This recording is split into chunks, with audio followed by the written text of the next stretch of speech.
Tome asiento, por favor.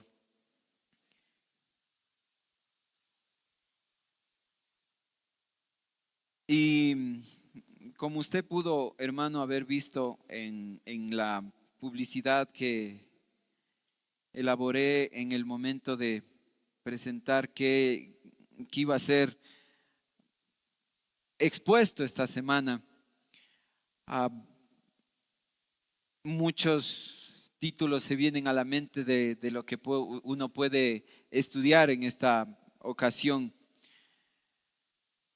Y pues he decidido denominar este sermón Seguros en un mundo inseguro.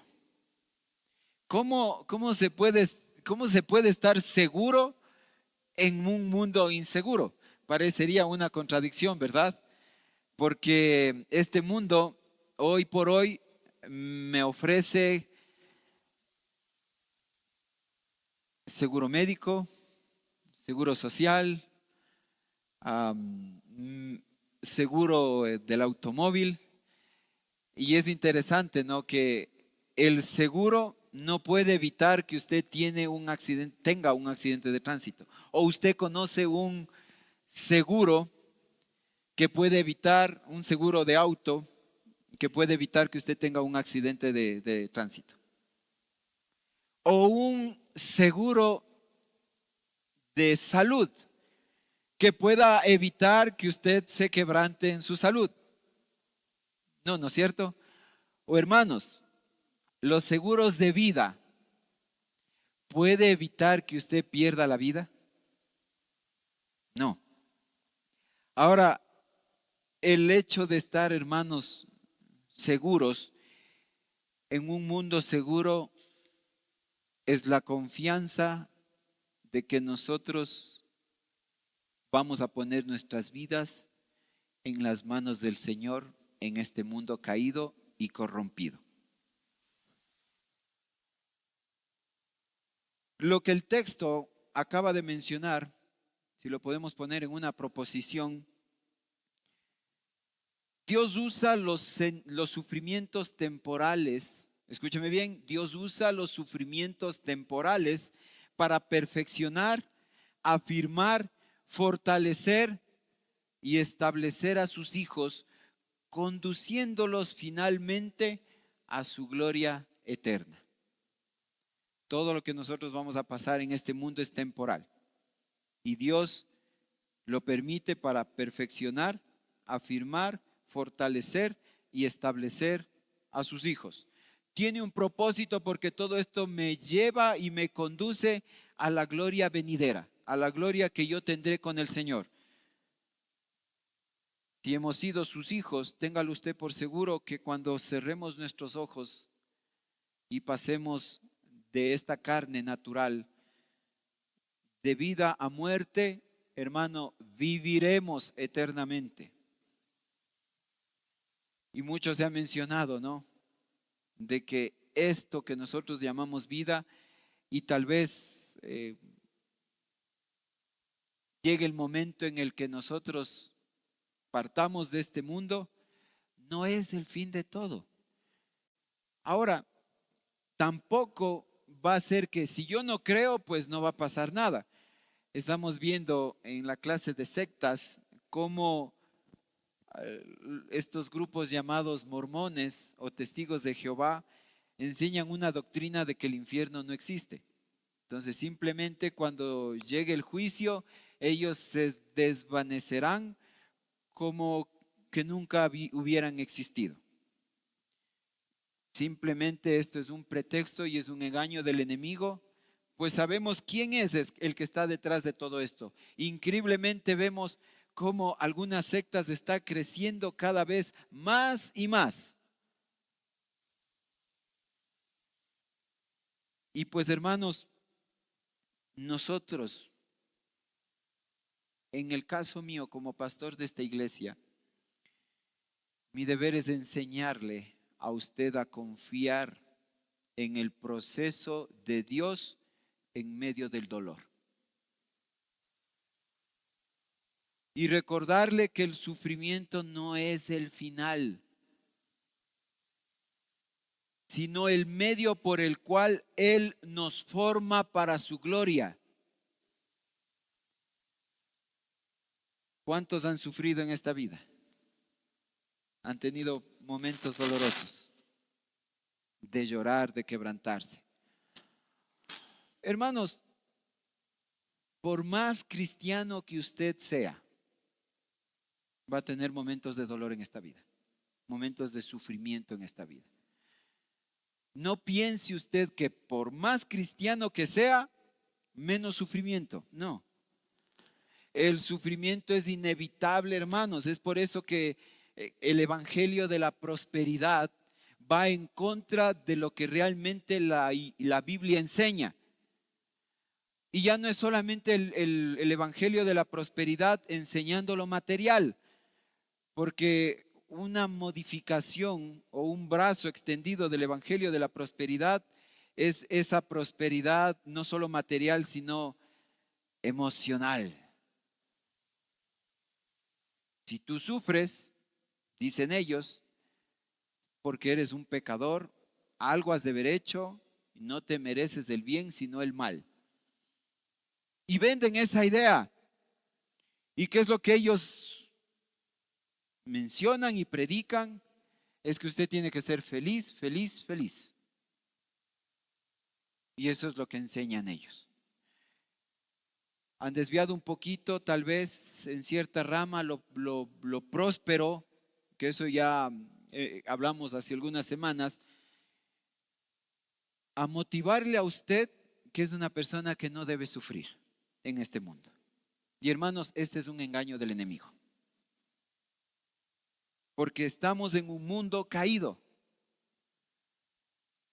Pero usted y yo debemos de estar seguros, porque sabemos que lo que vivimos actualmente, hermanos, es solamente algo pasajero. Hermanos, esta vida no es nada comparada a la gloria venidera que nosotros estaremos cuando veamos a nuestro Señor cara a cara. Y esto, hermanos, comienza hablando con el versículo anterior, ¿verdad? Habíamos hablado del hecho de ser sobrios, de cuidar, de velar, porque hay un enemigo en este mundo, ¿verdad? Que es el diablo, que como león rugiente anda alrededor nuestro esperando cazar a alguien y comérselo. Y la palabra del Señor anima que nosotros debemos resistir firmes como buenos soldados de Jesucristo, sabiendo que los mismos padecimientos que tenemos nosotros la pasan, hermanos, en otra parte del mundo. Y conecta el versículo 10 diciendo: mas el Dios de toda gracia, porque está diciendo, tú puedes sufrir lo que otros hermanos sufren. Es verdad, estamos padeciendo en este mundo. Es algo que se tiene que cumplir. Mas el Dios cubre todo esto malo que podemos padecer en este mundo. Mas el Dios de toda gracia. Hermanos, Pedro habla del enemigo y la necesidad de resistirlo. Y ahora en contraste muestra el carácter fiel y restaurador de Dios.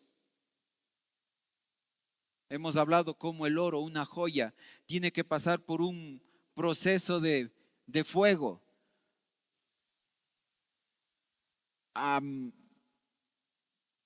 cientos, quizá miles de grados para que pueda ser transformado y así usted ver esa joya. Así el creyente pasa por el sufrimiento antes de reflejar la gloria de Dios. El Señor trabaja aún en las situaciones difíciles, en las pruebas difíciles. Y si usted en una etapa de su vida complicada no la asume a usted como una experiencia que el Señor le permite vivir para crecer espiritualmente, será tiempo perdido, será una oportunidad perdida para usted.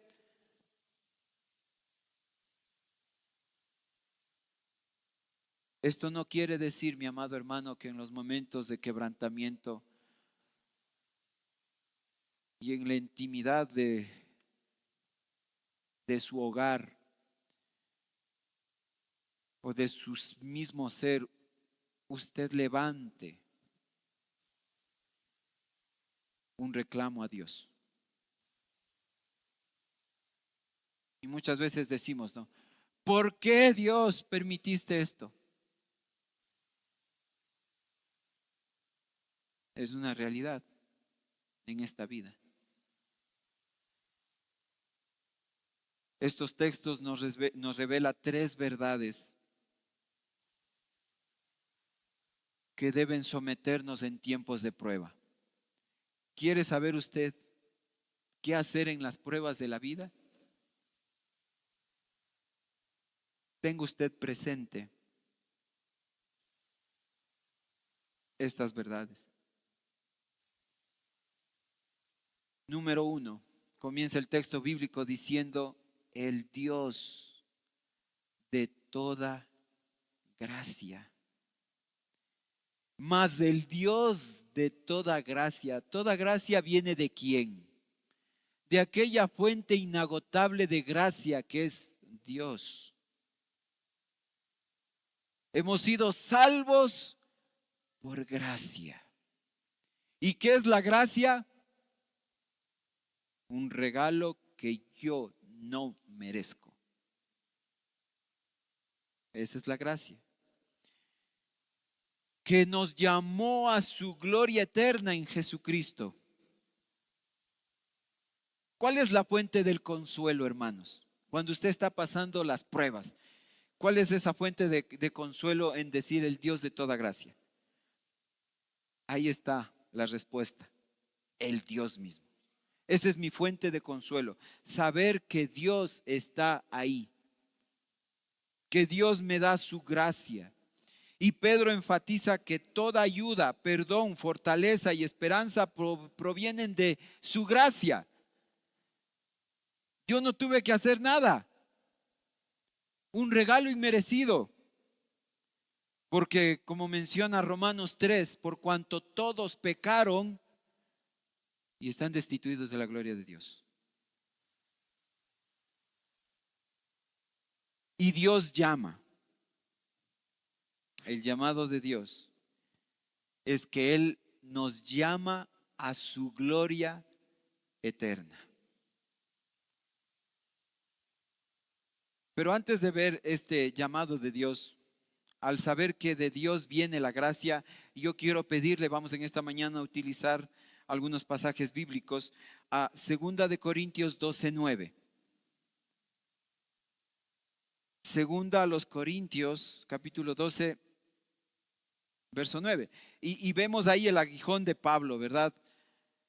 Dice la palabra del Señor que Pablo tenía un aguijón en la carne y siempre le estuvo pidiendo al Señor en veces anteriores, diciéndole: Señor, quítame este aguijón. No sabemos con certeza cuál es este aguijón o cuál problema de salud tenía Pablo. Perdón, sí, Pablo. Pero manifiesta con toda confianza a su Señor en el versículo 9 del capítulo 12, y me ha dicho: bástate mi gracia, porque mi poder se perfecciona en la debilidad. Hermanos, ¿en qué se perfecciona el poder de Dios? En la debilidad. Y esto va mucho conectado, hermanos, son versículos que van conectados. No es mi intención predicar versículo por versículo aisladamente. Lo estaría haciendo mal. Cada versículo es una continuación del anterior y van conectados de alguna manera. Y cuando Pedro menciona del orgullo, en este capítulo 12 de Corintios,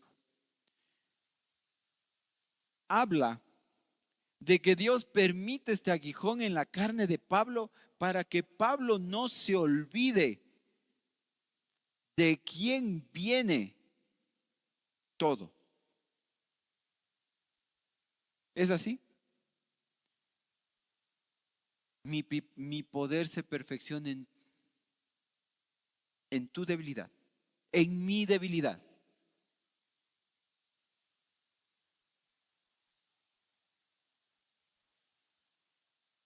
Y tengo que reconocer que toda gracia viene de Dios. Y me basto en su gracia. Porque ¿qué más necesitamos que su gracia? Que me pusieran en una balanza prosperidad económica o su gracia. ¿Qué escogeríamos? El llamado de Dios es un llamado a su gloria eterna. No fuimos llamados a vivir una vida fácil, sino a una gloria eterna. Hermano, viva esta vida con una perspectiva de reino. Viva como un ciudadano del cielo. Viva como un peregrino de este mundo. No viva como una persona que va a vivir aquí eternamente. Porque esto se acabará, este tiempo se acabará. Entonces, en los momentos de prueba y de sufrimiento, yo debo tener correcta la cosmovisión del sufrimiento en mi vida.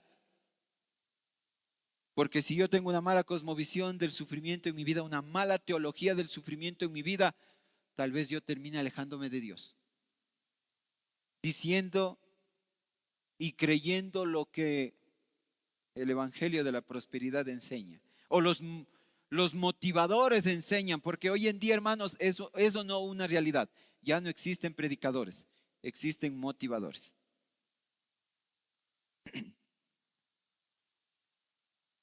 Por ahí anda un influencer mexicano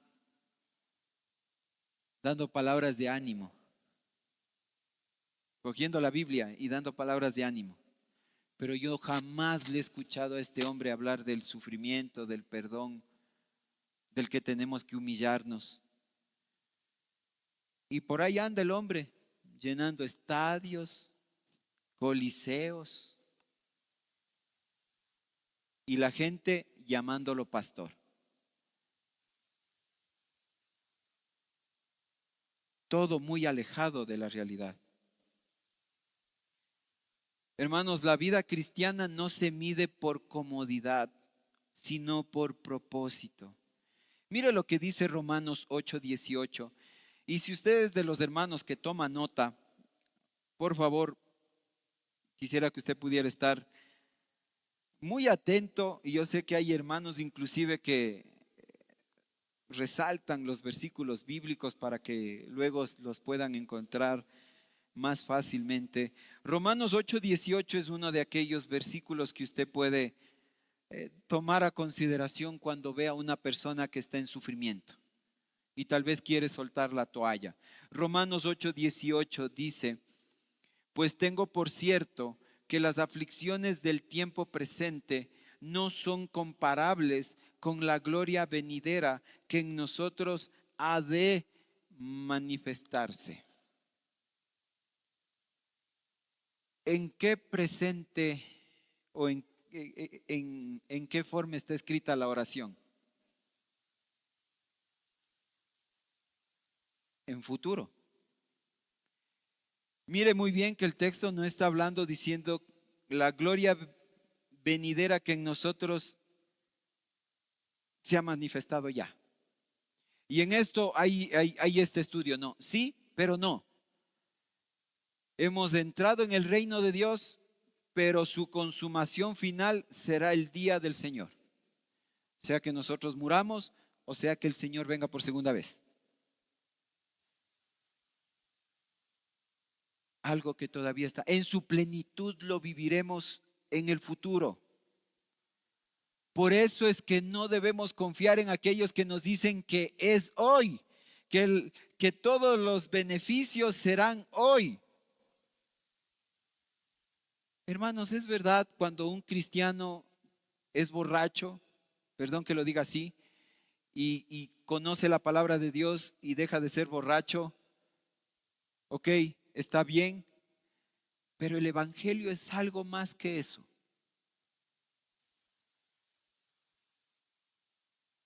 ¿El evangelio restaura vidas? Sí, pero no es del todo, hermanos, porque el evangelio habla de salvación y vida eterna. Que yo debo reconocer y proclamar la vida, muerte, resurrección y regreso del Señor Jesucristo. Y hermanos, esto es más glorioso. Esto es más glorioso que pasar de ser borracho a una persona que vive limpio de alcohol. O de haber sido un mal carácter, haber sido una persona que ya sabe controlar sus emociones. El evangelio, no, hermanos, entiéndame, no reduzcamos el evangelio a eso, a decir, es que yo era mentiroso y ahora ya no soy mentiroso. O antes era borracho, ahora ya no soy borracho. O antes era mal carácter y ahora ya no soy mal carácter. Eso es reducir el evangelio. El evangelio es más allá. Yo veo con los lentes de saber que lo que vivo en este mundo es pasajero. Y vivo mi esperanza en aquel día glorioso. Así pase por tribulaciones, por problemas en esta vida.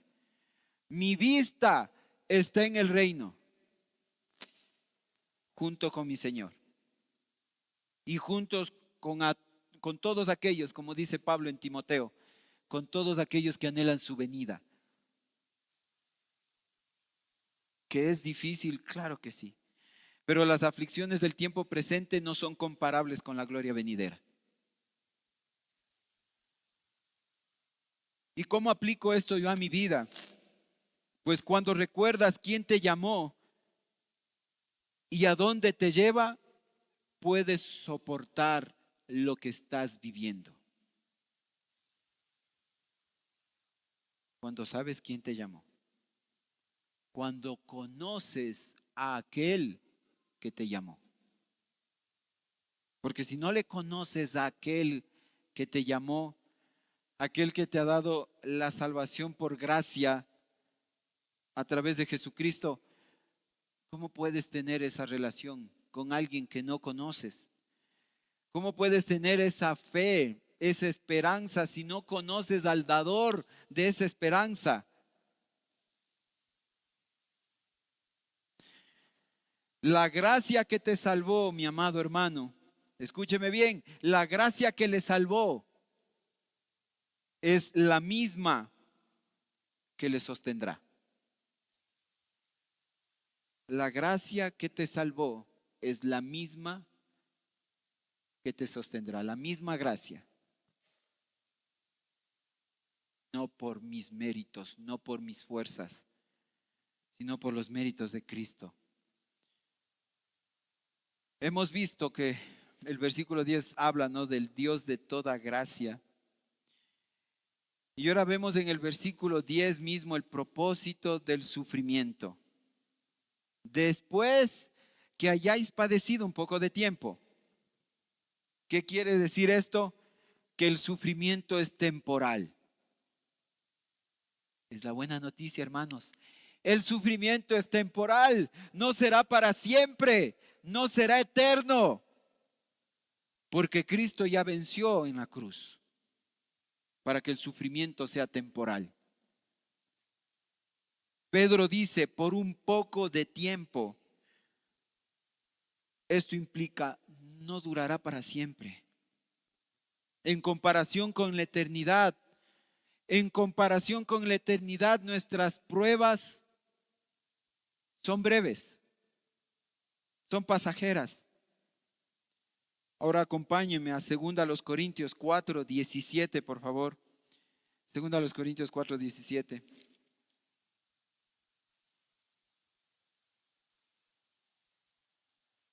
2 Corintios capítulo 4, versículo 17, dice: porque esta leve tribulación momentánea produce en nosotros cada vez más excelente y eterno peso de gloria. Porque esta leve tribulación, que no deja de ser tribulación, ¿no? Yo sé que a veces hay problemas grandes, problemas pequeños. ¿De qué depende un problema o en qué se diferencia un problema grande a un problema pequeño? En su complejidad para resolverlo. De eso depende un problema grande a un problema pequeño. Todo depende de cómo se lo va a solucionar. Y sabemos, porque la palabra del Señor está diciendo, aunque tiene que pasar esta tribulación momentánea, ¿qué produce en nosotros esta tribulación? Los problemas, todo lo que esto abarca, situaciones en esta vida. Este mundo, hermanos, cada vez está más loco y está más corrompido. ¿Qué va a producir en nosotros? Más excelente peso de gloria. Pero también sabemos que aparte de que el sufrimiento es temporal, el sufrimiento es instrumental.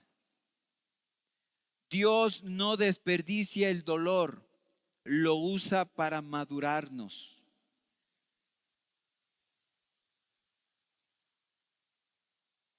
Santiago 1, del 2 al 4. Acompáñeme. Santiago 1, del 2 al 4. Dice lo siguiente: hermanos míos, tened por sumo gozo cuando os halléis en diversas pruebas, sabiendo que la prueba de vuestra fe produce paciencia. Mas tenga la paciencia su obra completa, para que seáis perfectos y cabales, sin que os falte cosa alguna. Los problemas lo que hace es moldearnos, pulirnos. Como alguien decía por ahí, cuando usted tiene problemas con sus hermanos en Cristo por diferencias de opinión, ustedes son lijas, somos lijas. ¿Y qué es lo que hace la lija? Pulir, para que la superficie esté en condiciones para poder adherir algo. A veces cuando hemos hecho trabajos en la infraestructura de la iglesia, vemos partes de humedad y suelo decirle al maestro, maestro, por favor, esta es la pared que yo quiero que arregle. Y el maestro no pone el químico encima de lo que está, directo. El maestro, dentro de su lista de materiales a comprar, me manda la lija. ¿Y qué es lo que hace la lija? Pulir toda esa parte. Y el maestro suele decirme, pastor, tengo que quitarle todo ese polvo, esa humedad que está ahí, todo ese hongo. Tengo que limpiarle lo máximo posible para luego añadir el químico que ayudará a la pared a perder la humedad. Y se me ocurrió preguntarle, ¿y si usted no le lija y le manda directo al químico? No hará efecto. será tiempo perdido. ¿Sí ve cómo Dios en cierta forma nos va puliendo a nosotros para que seamos mejores, seamos perfectos y cabales? Aunque en esta vida nunca llegaremos a hacerlo el 100%. Y en esta vida, hermanos, yo quiero invitarte a que no preguntes por qué me pasa esto, sino para qué lo permite Dios. Porque Él tiene un propósito en el sufrimiento, en los problemas. El dolor bajo la mano de Dios siempre tiene propósito. Y realmente que cuando hablamos de seguros en un mundo inseguro, no hablamos de la imprudencia de caminar en la noche por barrios peligrosos. Que aunque eso es lo que muestra el mundo también, es la realidad del mundo. ¿Caminaría usted por la medianoche? No voy a mencionar un barrio porque pueda que algunos de ustedes vivan en ese barrio y después me va a decir, pastor, ¿por qué mencionó mi barrio? Un barrio peligroso X de la ciudad. ¿Se atrevería usted a caminar medianoche por ahí? Ese sería meterse a la boca del lobo, ¿verdad? Y Dios nos llama a tener prudencia. No, este mensaje es algo más allá, es sus almas, sus vidas, hermanos. Porque yo sé que este mundo es así, de perverso. Vimos cómo hace un par de semanas un hombre llamado Charlie Kirk, que defendía la ideología cristiana, el mensaje cristiano, defendía la Biblia, fue asesinado por aquellos opositores que al modelo bíblico del matrimonio, en contra del aborto. No sé si ustedes han visto también en el tren de Carolina del Norte, cerca de Selma, y esto fue una noticia, hermanos, que inclusive a mí me impactó tanto las imágenes. No sabía de qué se trataba y yo me quedé viendo las imágenes del video del asesinato de una señorita en el tren en Selma, Carolina del Norte. Hermanos, en un vagón, la mayoría de personas, a no decir todas, eran de raza negra. Y una señorita ucraniana, refugiada de la guerra, estaba tranquilamente sentada en el vagón del metro, viendo su celular, sin hacerle daño a nadie. Una de estas personas se paró detrás de la señorita, sacó un cuchillo y sin que la señorita espere o vea recibir el ataque, le apuñaló creo que 4 veces en su cuello. La señorita solo regresa a ver a quién le hizo esto y no tuvo tiempo para más porque inmediatamente cayó. Y cientos de imágenes así circulan por las redes. Gente que tranquilamente estuvo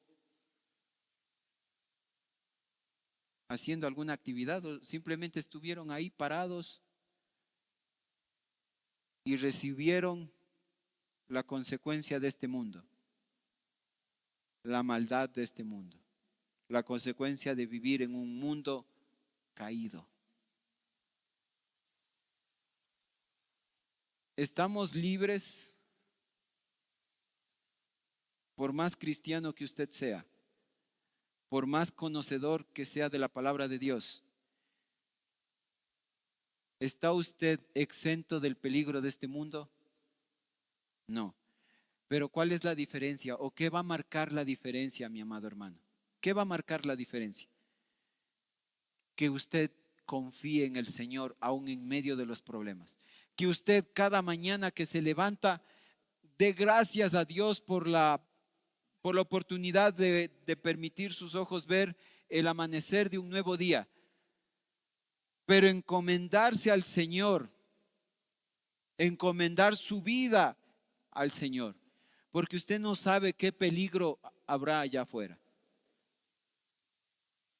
Esto es vivir seguro en un mundo inseguro. Porque si usted, hermanos, yo sé que en cierta forma todos tenemos miedo a la muerte o tenemos esa sensación a lo desconocido. Pero si su temor va mucho más allá de reconocer que algún día veremos la muerte, usted tiene que examinar su condición delante del Señor. Porque esto le puede pasar a cualquiera. Aunque usted tenga comprado el seguro de vida más caro que se ofrezca. Más abajo de nuestra iglesia están construyendo, en esta misma calle están un edificio bien bonito de una aseguradora. Y se me venía a la mente, ¿no?, entre semana. Por más seguro prestigioso que exista, ellos no pueden hacer nada para protegerlo del peligro o evitar que le pase algo a usted. Pero hermanos, recordemos que no somos de este mundo. Estamos en el mundo, pero no somos de este mundo. El dolor bajo la mano de Dios siempre tiene propósito. Número 3, hermanos, hemos visto el Dios de toda gracia, el propósito del sufrimiento. Y ahora permítame hablar sobre la obra transformadora de Dios. En todo esto, en todos los problemas que serán por un poco de tiempo, Él os perfeccione, afirme, fortalezca y establezca. Perfeccione. ¿Qué va a hacer Dios? ¿Por qué dice que Dios me va a perfeccionar? Porque Dios pule nuestras áreas débiles hasta hacernos más semejantes a Cristo. Perfeccione. Pero yo tengo que ponerle delante de Dios estas debilidades que tengo. Dios, trabaja en mí. En esta parte yo necesito tu ayuda. Tal vez a usted le falta fe. Pídale al Señor que le aumente la fe. Si usted, porque algunos actuamos de esta manera, ¿no? Sí confiamos en Dios. Pero cuando se presenta la dificultad, ¿y ahora qué voy a hacer? ¿Y ahora qué hago?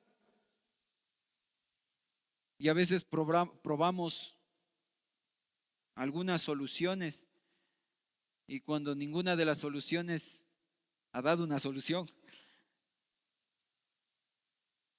Dios, soy yo de nuevo. Quiero pedirte que me ayudes. Filipenses 1:6 dice que el que comenzó la buena obra la perfeccionará hasta el día de Jesucristo. Eso quiere decir, hermanos, que Dios estará obrando, Dios está trabajando en nuestras vidas cada día. Yo le pongo delante de mí mis necesidades, mis luchas, lo que yo debo mejorar. Porque ni usted ni yo somos productos terminados delante de Él. Y aquel quien la buena obra empezó, la perfeccionará. La está perfeccionando, está trabajando. Cada día lo va haciendo. en todos los ámbitos de la vida, siempre y cuando usted deposite su confianza en el Señor. Porque ¿cómo yo puedo decir o cómo yo puedo afirmar estos versículos o este versículo de Filipenses 1:6 si yo no me congrego? Si yo no conozco a aquel Dios que me está dando esta promesa. ¿Cómo? Un inconverso no puede decir a aquel que la buena obra empezó. El requisito es ser creyente. Y no solamente creyente, hermanos, ser un discípulo de Jesucristo. Porque creyentes dicen ser muchos. Creo en Dios. Yo creo en Dios. Perfecto. La Biblia dice que los demonios también creen en Dios.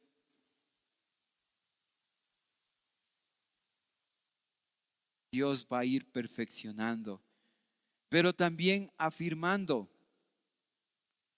Y esto de afirmar es que nos da estabilidad espiritual. Las pruebas te enseñan a mantenerte firme en la fe. Las pruebas te enseñan a mantenerte firme en la fe. Y no vas por cualquier viento de doctrina cuando vienen los problemas. Eres inconstante. Y como dice Colosenses 2:7, debemos de estar arraigados y sobreedificados en Él. Arraigados. Sabiendo de quién viene la gracia, quién es esa fuente de gracia. Mantenernos firmes.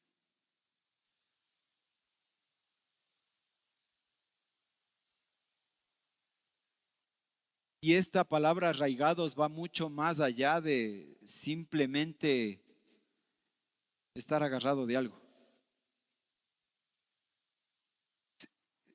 Mi vida entera está ahí. En cierta forma, hermanos, la palabra arraigados se refiere a una planta, a un árbol. Sus raíces están arraigadas en el suelo. Hermanos, hay plantas, hay árboles que por más fuerza que usted aplique, usted no puede arrancarlo. Pero ¿qué pasa si usted logra arrancarlo? Se muere. Su vida entera está ahí. Ahora, qué bueno saber, hermanos, que el Señor es aquel que nos sostiene. Porque tal vez yo me suelte, pero el Señor está agarrado y nos sostiene. Perfeccione, afirme, fortalezca. Y este fortalecer, hermanos, te da poder interior. La fortaleza no viene de las circunstancias, sino del Espíritu Santo. No del poder de la mente, como mencionan algunos, el poder de la mente y el poder de la palabra. Si tú dices algo, eso se te va a dar. Y la palabra de confesión, no, que, que todo lo que uno menciona, se le dará. Hermanos, por más fe que yo tenga, si yo en este momento digo, Señor, con mi voz, haz que aparezca un carro Ferrari afuera de la iglesia, que sea para mí cuando termine el culto. Hazlo, Señor. Hazlo, Señor. ¿No dicen que la palabra tiene poder? Qué falsa enseñanza es esto. Y hay algunos, ¿no? Diciendo, cuando alguien se enferma, Señor, sánalo, sánalo, sánalo, sánalo, sánalo, sánalo. Ya, está sano, ándate. Y al día siguiente ya falleció. Esto hacen los famosos milagreros, aquellos que dicen tener el don de sanidad. Yo siempre me he preguntado, aquellos que tienen el don de sanidad, ¿por qué no estarán en los hospitales afuera, sanando a los enfermos que están ahí en el hospital, no? Porque es increíble. El otro día vino una persona de Rusia diciendo que tiene un ministerio de sanidad reconocido a nivel mundial.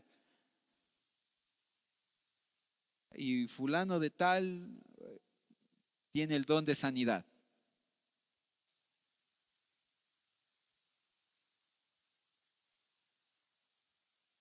Puro charlatán.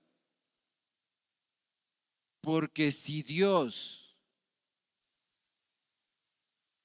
decide a una persona en su perfecta voluntad llevarle, ¿quién está por sobre encima? ¿Quién tiene la autoridad de decidir esto? ¿El hombre con el poder de su palabra o Dios? Es Dios. Pero la gente se convence pensando que por el poder de su palabra las cosas se van a dar. Efesios 3:16 dice ser fortalecidos con poder en el hombre interior. ¿Y de quién viene ese poder? Del Espíritu Santo. Viene del Señor. Que Él me dé la fortaleza en estos problemas. Que Él me perfeccione, me afirme, me fortalezca. Porque yo necesito esa fortaleza. Porque la carne se desfallece. Yo me desanimo.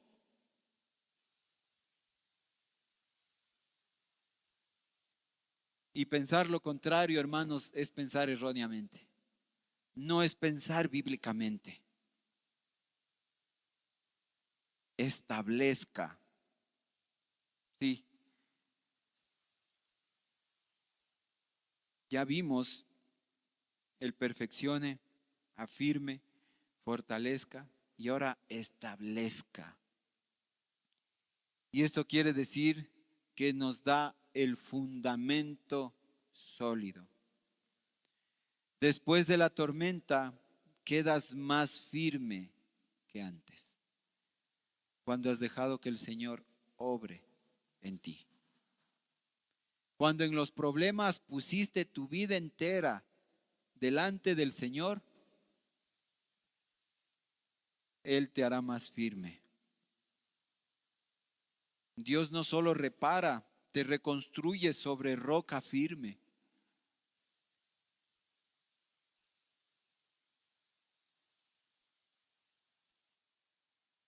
Y realmente, hermanos,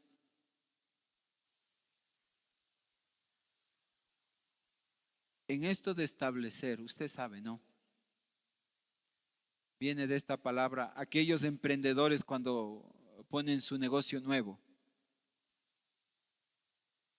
Las primeras semanas, los primeros meses son de prueba, son de estabilidad. Aquellos que tienen sus empresas, aquellos hermanos que yo conozco que algunos tienen sus empresas. ¿Cómo fueron esos primeros días, esas primeras semanas, esos primeros meses? ¿Cómo fueron? Podemos decir hoy, ya luego de tantos años, que estamos establecidos. En cierta forma es la misma comparativa. Llega después de un proceso y yo estoy establecido. Y soy más sólido. Y entiendo que el proceso de Dios siempre tiene un proceso formativo. Los propósitos de Dios. El proceso de Dios. Porque Dios, hermanos, sí, es un Dios de procesos. Sí. Y vamos ahí, creciendo con el Señor, madurando con el Señor. Pero lo que no quiere el Señor es que tú retrocedas, sino que tú avances, que vayas mejorando. Hay algunos hermanos preciosos que me han dicho, pastor, yo conocí al Señor ya después de mi juventud, conocí al Señor ya en mi adultez. Aún ahí el Señor va trabajando en ti. Aún en esos momentos Él está trabajando porque hay áreas de tu vida que tienes que mejorar.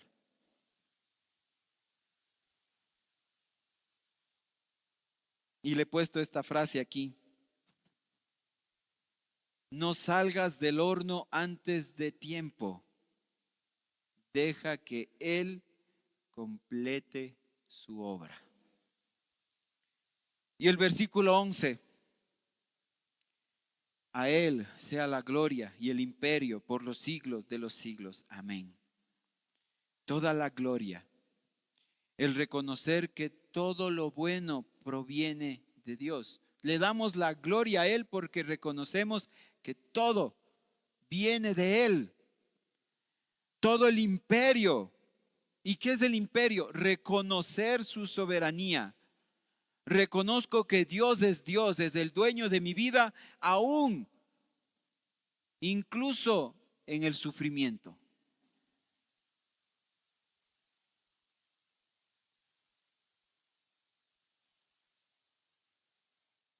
Por los siglos de los siglos, porque es aquel que era, aquel que es y aquel por los siglos de los siglos.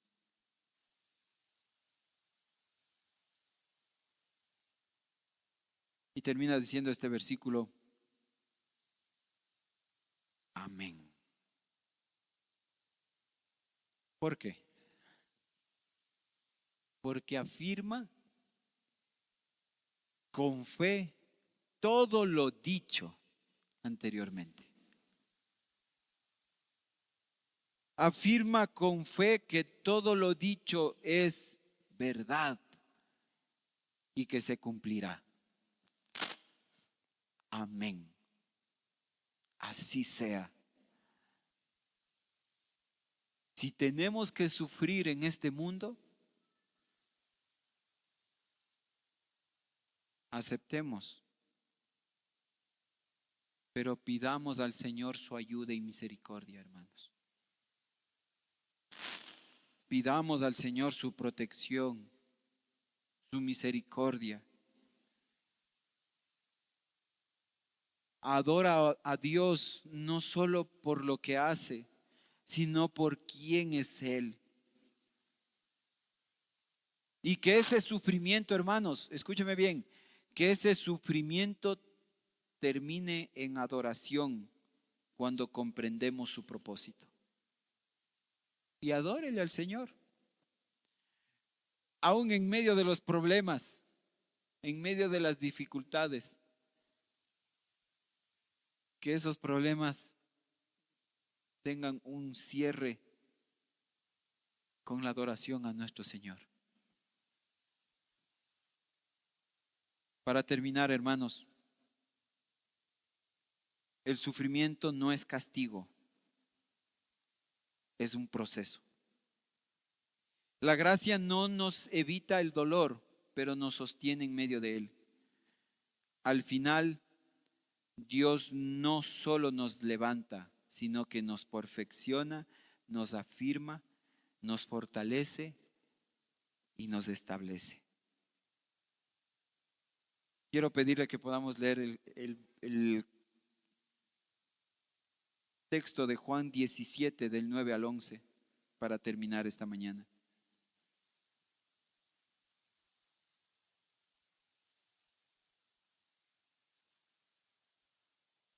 Juan 17, versículos del 9 al 11.